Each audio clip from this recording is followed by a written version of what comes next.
ঝুঁকিপূর্ণভাবে নৌকায় যাতায়াত।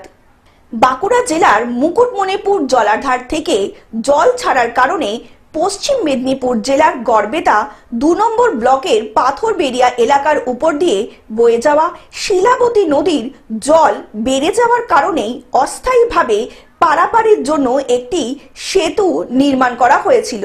হঠাৎই পারাপারের সেই সেতুটি ভেঙে যায়। এর ফলে ছাত্রছাত্রী, চাষি এবং নিত্যযাত্রীরা চরম দুর্ভোগের মধ্যে পড়েছেন।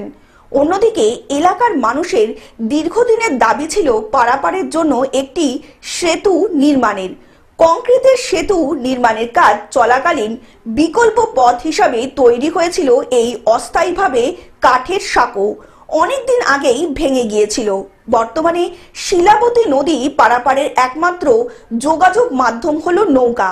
তাই ঝুঁকিপূর্ণভাবে শুরু করেছে এলাকার সর্বসাধারণের মানুষ যাতায়াত। যে কোনো সময় ঘটে যেতে পারে একটি অপ্রীতিকর ঘটনা। বলার কি আছে, আমরা প্রশাসনের কাছে বারবার অনুরোধ করি, স্থায়ী সমাধান একটা চাই। কি নৌকা পারাপার তো স্থায়ী সমাধান নয়, এবং নৌকায় যাতায়াতও সেটা বিপজ্জনক ব্যাপার আর কি। নৌকাতে জল কোথায় বেশি আছে, কোথায় কম আছে, যে কোনো সময় যদি উল্টে যেতে পারে। অনেক যারা যাত্রী, বাচ্চা আছে, মহিলা আছে, কেউ হয়তো সাঁতার জানে না, তাদের ক্ষেত্রে বিপজ্জনক। পশ্চিম মেদিনীপুর থেকে কল্যাণ মণ্ডলের রিপোর্ট, গ্লোব নিউজ।